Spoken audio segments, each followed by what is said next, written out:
진중배가 쓰러지고 병원으로 실려갔지만 아직도 혼수 상태이고 선주는 진중배의 휴대폰에서 의심스러운 문자를 확인했었죠. 한편 진상아는 아버지가 쓰러진 사이 회사를 차지하기 위한 움직임을 본격화했으며 심순애 역시 약물 바꿔치기라는 충격적인 진실을 숨기고 있었습니다. 그리고 우상은 마침내 의식을 회복하며 자신을 구한 사람이 미주라는 걸 확신하게 되었습니다. 또한 소우의 어머니와 아빠가 한국에 들어오셨다고 하는데 여러분도 아시다시피 지난번에 소우의 어머니가 일본에 있는 남편과 통화하면서 수일씨라고 했었죠. 그게 결말부를 향해 달려가는 친절한 선주씨. 105화에서는 어떤 거짓과 음모가 어디까지 밝혀질까요? 그리고 그 결말은 누구도 예상치 못한 방향으로 향하게 될지도 몰라요. 그럼 지난 줄거리를 살펴보고 105화를 예상해보겠습니다. 103화는 진중배의 갑작스러운 쓰러짐으로 시작되었습니다. 선주가 쓰러진 진중배를 발견해 응급처치를 하는 동안 진상아가 119에 신고했습니다. 구급대가 도착하기 전 진상아는 선주를 밀치며 화풀이를 했고 선주는 이 혼란 속에서 자기 것으로 착각하고 진중배의 휴대폰을 가방에 넣었습니다. 병원으로 이송된 진중배는 혈압 상승으로 인한 뇌출혈 진단을 받고 응급수술을 받게 되었습니다. 선주는 집으로 돌아와 한마는과 소우에게 상황을 설명했습니다. 그녀는 진중배가 쓰러지기 직전 누군가와 통화하며 상아, 그게 사실이냐라고 물었다는 사실을 전했고 진상아가 또 무슨 일을 저질렀는지 의문을 품었습니다. 이때 선주는 가방에서 배터리가 꺼진 진중배의 휴대폰을 발견했습니다. 병원에서는 진상아가 충격적인 발언을 내뱉었습니다. 그녀는 아버지가 쓰러진 것이 하늘이 준 기회라고 말하며 냉혹한 본성을 드러냈습니다. 한편 테리는 진중배의 사무실에 배달된 우편물을 받았는데 이것이 나중에 중요한 단서가 될 것이었습니다. 정우상의 병실에서는 미주가 정성껏 싼 김밥을 가져왔지만 오혜란이 이를 던지며 오지 말라고 소리쳤습니다. 그때 우상의 상태가 갑자기 나빠져 응급 상황이 발생했고 의료진의 신속한 처치로 다행히 우상은 점차 의식을 회복하기 시작했습니다. 병원을 찾은 김수호에게 진상아는 강한 적대감을 표출했습니다. 그녀는 진중배가 쓰러진 것이 소호와 선주 때문이라고 비난하며 당장 병실에서 나가라고 소리쳤습니다. 심순애와 진상아는 진중배가 깨어나기 전에 자신들의 이익을 확보하기 위해 분주하게 움직였고 전남진은 진중배의 지분보다 더 든든한 투자자를 찾고 있다고 했습니다. 한편 선주가 인테리어 해준 미용실을 보고 한마느는 매우 기뻐했고 고인이 된 남편 피수일의 사진을 들며 가족의 행복했던 순간을 떠올렸습니다. 선주는 진중배가 여전히 의식을 찾지 못했다는 소우의 말에 걱정스러워했습니다. 전남진에게는 예상치 못한 위기가 닥쳤습니다. 그가 전 부인 선주의 로또 당첨금을 훔친 사실과 진상아와의 불륜 관계가 기사화되어 회사 직원들 사이에 큰 파장을 일으켰습니다. 진추아는 심순애에게 누가 이런 내용을 제보했는지 따져 물었고 왕연애는 집을 떠나기 직전 아들의 기사를 보고 당혹감을 감추지 못했습니다. 의식을 되찾은 정우상은 오혜란에게 과거 자신을 구해준 사람도 피미주였다고 밝혔습니다. 선주는 경찰서에서 전남진과 마주쳤고 남진이 돈을 돌려줬는데 왜 기사를 냈냐고 묻자 다른 사람이 얼마나 괘씸하길래 대신 신고해 주었을까라고 쏘아붙였습니다. 로또 당첨금을 되찾은 선주는 기쁜 마음으로 가족들에게 한턱을 내고 어머니 한마는에게도 돈을 보냈습니다. 진상아는 CCTV를 확인하며 아버지가 쓰러지기 전 자신이 신규 투자자를 찾아 아버지의 지분을 빼앗으려 한 대화를 엿들었다는 사실을 알게 되었습니다. 마지막으로 선주는 진중배의 휴대폰에서 김탐정의 메시지를 발견했고 이를 본 진상아는 극도로 분노했습니다. 104화에서는 정우상이 완전히 의식을 회복하고 예전에 혼절에 쓰러졌을 때 자신을 구해준 사람이 미주라는 사실을 깨달았습니다. 그는 열쇠고리를 증거로 보여주었지만 오혜란은 도무지 믿으려 하지 않았습니다. 우상은 어머니에게 미주 때문에 나쁜 일이 자신에게 생긴다고 말했지만 실제로는 나쁜 일이 생길 때마다 미주가 도와준 것뿐이라고 설명했습니다. 그런데도 걔가 그렇게 싫어라는 우상의 질문에 혜란은 답대신 깊은 한숨만 내쉬었습니다. 진상아는 진중배의 휴대폰을 뒤져보니 자신이 돈을 주겠다고 약속했음에도 불구하고 김탐정이 진중배와 계속 정보를 주고받았다는 사실을 발견했습니다. 진상아는 김탐정을 만나 대화로 해결하려 했지만 김탐정은 진상아의 태도에 불만을 표하며 진중배에 대한 의리를 지키겠다고 선언한 채 자리를 떠났습니다. 이사회 선임도 받지 않은 상태에서 진상아는 대표실을 차지하고 진중배의 명패를 치워버렸습니다. 전남진은 왕연애가 살던 집을 팔아 선주에게 복권 당첨금을 갚았다고 하며 어머니가 진중배의 집에서 지낼 수 있게 해달라고 부탁했습니다. 진상아는 일주일만 허락했습니다. 또한 그녀는 패배한 인테리어 경쟁 프로그램의 방송금지 가처분 신청을 냈으나 기각당해 결국 방송이 나가게 되었습니다. 진상아는 심순애에게 진중배의 휴대폰을 조사한 결과 그가 전화를 받다가 쓰러졌으며 그동안 모녀를 뒷조사해 둘 다 쫓아내려 했다고 알려주었습니다. 그녀는 순애에게 아빠한테 죄책감 같은 거 가질 필요 없어라고 말했는데 이는 30년 동안 진중배가 돌봐준 은혜를 완전히 무시하는 발언이었습니다. 진추아는 아버지가 쓰러지기 전에 친딸 문제로 이야기했다며 진상아와 심순애 때문에 아버지가 쓰러진 것이 아니냐고 따졌습니다. 진상아는 자신이 친딸이라고 거짓말을 했고 그때 왕연애가 남진과 함께 짐을 들고 집 안으로 들어왔습니다. 한마는의 미용실에서는 인테리어 대결 방송을 종일 틀어놓고 딸이 이겨서 미용실을 새롭게 꾸며줬다고 자랑했습니다. 그녀는 자신의 말년운과 자식 보기 좋다며 행복한 표정을 지었습니다. 미용실은 인테리어 방송 덕분에 핫플레이스가 되어 손님들로 북적였고 유튜브 영상을 찍으러 온 크리에이터도 방문했습니다. 당첨 복권을 빼앗기고 과거의 공로도 인정받지 못했지만 한마는 가족은 여전히 열심히 살아가고 있었습니다. 반면 심순애의 미용실은 예약이 줄줄이 취소되며 손님들의 발길이 끊겼습니다. 충격적인 사실로 진중배가 쓰러진 것은 심순애가 그의 약을 바뀌치기 한 결과였음이 밝혀졌습니다. 이 사실은 순애가 이 행동을 하는 장면이 회상으로 보여지며 드러났습니다.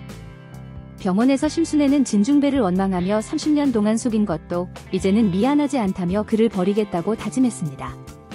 진상아와 남진은 이사들을 소집해 대표 권한대행을 하겠다며 비전을 제시하고 동의를 구했습니다. 이사들은 최근의 스캔들을 우려했지만 결국 동의하게 되었습니다. 이 모든 상황을 지켜본 남진은 축하한다라며 대표 진상아 명패를 내밀었습니다. 선우건 측에서는 고대리가 진상아가 진건 측의 새 대표가 되었다고 알렸고 선주와 소우는 우려했던 상황이 현실이 되었다며 걱정스러운 대화를 나눴습니다. 친절한 선주씨 배고화는 새로운 가족의 형태와 숨겨진 비밀들이 드러나는 이야기로 시작됩니다. 소우의 집에서는 소우, 선주, 선주의 딸 지연, 소우의 아들 테리가 함께 저녁 식사를 하고 있습니다. 네 사람의 모습은 마치 한 가족처럼 화목해 보이며 이는 103화에서 선주가 복권 당첨금을 되찾고 가족들에게 한턱낸 이후의 따뜻한 일상을 보여주는 장면입니다. 갑작스럽게 지연이가 소우에게 우리 엄마랑 결혼할 거예요 라고 물으며 식탁의 분위기를 얼어붙게 만듭니다. 소우는 당황한 표정으로 선주를 바라보고 선주는 부드러운 미소를 지으며 너희들이 좋다고 하면은 생각해 볼까라고 대답합니다. 테리와 지연이는 기쁜 표정으로 환하게 웃으며 소우는 쑥스러움 속에서도 선주를 향한 깊은 애정의 눈빛을 보냅니다. 한편 병원에서는 정우상이 완전히 의식을 회복하고 병실에 앉아 있습니다. 104화에서 그는 자신을 구해준 사람이 미주라는 사실을 확인했고 이제 그들의 인연은 더욱 깊어지고 있습니다. 미주가 병실에 들어오자 우상의 얼굴에 미소가 번집니다. 두 사람이 대화를 나누던 중 오혜란이 병실 문을 열고 들어옵니다. 미주는 급히 인사를 하고 다음에 또 오겠습니다라고 말하며 자리를 뜨려 합니다. 그녀의 표정에는 여전히 오혜란에 대한 부담감이 묻어납니다. 오혜란은 미주가 나간 후 우상에게 미주가 널 구해줬다는 거, 그게 사실이면 차라리 돈으로 살해를 해라고 냉랭하게 말합니다. 우상은 어머니를 똑바로 바라보며 엄마가 생각한 답은 그거야 라고 104화에서 보여준 자신의 당당한 태도를 이어갑니다. 병원 한편에서는 여전히 혼수 상태인 진중배의 병실 앞에 선주가 도착합니다. 그녀는 의사와 마주쳐 혹시 대표님 상태가 어떠신가요? 라고 물으며 의사는 아직 의식은 돌아오지 않았지만 상태는 안정적입니다. 시간이 필요해요 라고 대답합니다. 이는 103화에서 진중배가 뇌출혈로 수술을 받은 상황의 후속 전개입니다. 선주가 병실 밖에서 나오려는 순간 심순애와 마주칩니다. 심순애는 당신 여기서 뭐해요 라며 적대적인 태도를 보이고 선주는 그냥 걱정되어서 왔어요 라고 차분하게 대답합니다. 심순애는 당신 때문에 이렇게 된 거 아니에요 라고 비난하며 103화에서 보여준 선주에 대한 적대감을 이어갑니다. 선주의 집에서는 선주와 한마는이 저녁 식사를 준비하고 있습니다. 선주는 문득 우리 아빠는 나 태어나서 배 타러 나가신 거야 라고 묻습니다. 한마는의 손이 멈칫하며 왜라고 되묻자 선주는 그냥 궁금해서라고 대답합니다. 한마는이 사실이라고 말을 꺼내려는 순간 진주가 퇴근 후 들어와서 밥 먹자가 하면서 대화를 이어가지 못합니다. 저녁이 되어 선주와 소우만 있는 자리에서 소우는 저희 어머니와 아버지가 한국에 오셨대요라는 중요한 소식을 전합니다. 소우가 아버지 사진 보내주셨는데 한번 볼래요라며 휴대폰을 보여줍니다. 선주는 사진을 보며 어딘가 익숙한 느낌을 받지만 특별한 반응 없이 네, 근사하신 분이네요라고만 대답합니다. 소우는 부모님이 한국에 오신 김에 꼭 선주 씨를 소개하고 싶어요라고 말합니다. 다음날 선우건축 사무실에서 선주와 소우는 서류함을 정리하던 중 우연히 103화에서 받은 배송 서류를 발견합니다. 이는 진중배가 소우에게 보낸 것으로 테리가 받았던 우편물이었습니다. 그들은 봉투를 열어보고 충격적인 사실을 발견합니다. 진중배가 자신의 회사 지분을 소우에게 맡겨놓은 것입니다. 이게 무슨 의미일까요? 선주가 의아해하며 소우에게 묻습니다. 소우는 서류를 자세히 살펴보며 진중배 회장님이 왜 저에게 이런 중요한 지분을 맡기셨을까요? 저는 이미 진건축을 퇴사했는데라고 혼란스러워합니다.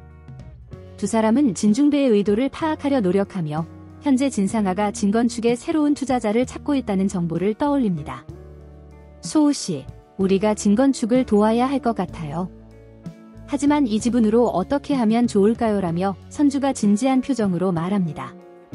소우는 잠시 생각에 잠기다가 저희가 직접 투자를 하는 것보다 어머니를 통해 투자를 하면서 이 지분도 활용하는 게 어떨까요? 투자 대가로 주식을 더 받으면 영향력을 키울 수 있을 것 같습니다라고 제안합니다. 선주는 고개를 끄덕이며 그래요. 그게 좋겠어요. 진상아 씨에게 직접 알리기보다는 비밀리에 진행하고 투자 조건으로 주식을 요구하는 방식이 자연스러울 것 같아요라고 동의합니다. 두 사람은 소우의 어머니에게 연락해 계획을 설명하기로 합니다. 호텔에 머물고 있던 소우의 어머니와 아버지를 만나기 위해 소우와 선주가 함께 찾아갑니다. 소우는 부모님을 선주에게 소개하며 선주는 소우의 아버지 모습을 보고 어딘가 익숙한 느낌을 받지만 크게 신경 쓰지 않습니다. 대화 중에 소우는 진건축의 상황을 설명하고 어머니에게 투자를 부탁합니다. 어머니, 일본에서의 사업이 잘 되고 있으니 한국에도 투자해보는 건 어떨까요? 라고 말하며 진건축에 투자를 요청한다. 소우의 요청에 어머니는 흔쾌히 승낙합니다. 그리고 선주는 소우의 아버지 피수일에게 혹시 한마는 씨를 아시나요? 라고 조심스럽게 물었습니다. 피수일은 당황한 기색 없이 한마는이라는 이름은 들어본 적이 없습니다라고 대답합니다. 다음날 선주와 소우는 병원을 찾아 여전히 혼수 상태인 진중배의 상태를 확인했습니다. 그들이 떠난 후 병실에 진상아가 들어왔습니다. 그녀는 혼수 상태의 아버지 곁에 앉아 아버지, 저 잘하고 있어요. 진건축을 꼭 지켜낼게요라고 중얼거렸습니다. 그러나 그녀의 진심을 진중배를 밀어내고 자기들이 회사를 차지하고 자기들 마음대로 회사를 운영하기 위함이었죠. 며칠 후 소우의 어머니는 투자 계획을 확정했고 진건축과의 회의를 요청했습니다. 정의사를 통해 일본의 투자자가 관심을 보인다는 소식을 들은 진상아는 희망을 품게 되었습니다. 투자자가 누구죠라고 진상아가 묻자 정의사는 일본의 유명한 사업가인데 한국 시장에 관심이 많으시다고 합니다라고 대답했습니다. 회의 당일 소우의 어머니는 진건축을 방문했고 진상아와 남진은 그녀를 맞이했습니다. 회의에서 소우의 어머니는 20억 원의 투자를 제안하며 그 대가로 20%의 지분을 요구했습니다. 진상아는 처음에는 주식을 내주는 것에 망설였지만 투자자가 경영에 간섭하지 않겠다는 약속과 즉각적인 자금 지원의 필요성을 고려해 결국 동의했습니다. 투자해주셔서 감사합니다. 이 자금으로 저희는 더 공격적으로 시장을 확장할 수 있을 것 같습니다라고 진상아는 대답합니다. 회의가 끝난 후 진상아는 기쁜 마음으로 남진에게 우리 회사에 딱 필요한 투자자를 만났어. 이제 내 계획대로 진건축을 성장시킬 수 있을 것 같아라고 말했습니다. 남진은 다행이군. 근데 어떻게 갑자기 이런 투자자가 나타난 거지라고 의아해했지만 진상아는 중요한 건 우리가 위기를 넘겼다는 거야. 이제 정말로 변화를 만들어낼 수 있어라고 신이 났습니다. 한편 소우의 어머니는 소우와 선주에게 계약은 잘 마무리됐어. 이제 진중배가 소우에게 준 지분과 합치면 상당한 영향력을 갖게 될 거야 라고 보고했습니다. 선주는 진상아 씨는 이 사실을 모르는 게 좋겠죠라고 물었고 소호의 어머니는 당연하지. 그녀가 자유롭게 회사를 운영하도록 하는 것이 중요해. 그리고 언젠가 적절한 때가 오면 진실을 알려주면 되라고 대답했습니다. 저녁, 선주의 집에서 소호와 선주는 앞으로의 계획을 논의했습니다. 이제 진건축은 안정을 찾을 거예요. 하지만 왜 진중배 회장님이 이런 방식을 택하셨는지 여전히 의문이에요라고 말합니다. 선주의 말에 소호는 어쩌면 우리가 아직 모르는 무언가가 있는 것 같아요. 나와 선주씨, 그리고 우리 가족들 사이에라고 대답했습니다. 105화의 마지막 장면, 선주는 한마는의 방에 몰래 들어가 오래된 앨범을 뒤적입니다. 그녀는 한 장의 사진을 발견하는데 그 속에는 젊은 시절의 한마는과 한 남자가 함께 있었습니다. 그 남자는 소호의 아버지 피수일과 놀랍도록 닮아 있었습니다. 선주의 눈이 커지며 화면은 그녀의 충격받은 표정에서 멈춥니다. 친절한 선주씨 105화는 숨겨진 가족의 비밀과 복잡하게 얽힌 인물들의 관계가 서서히 드러나는 충격적인 전개를 담았습니다. 그리고 이제는 선주와 소호의 관계도 중요하지만 진건축을 지켜야 하는 큰 일을 떠안는 흐름입니다. 다음 회차에서는 어떤 진실이 밝혀질지 정말 궁금해집니다. 피수일은 과연 한마는을 기억하고 있을까요? 진건축에 어떤 일이 벌어질까요? 진중배는 깨어날까요? 선주의 친아버지는 언제 밝혀질까요? 105화 본방에서 함께 확인하겠습니다.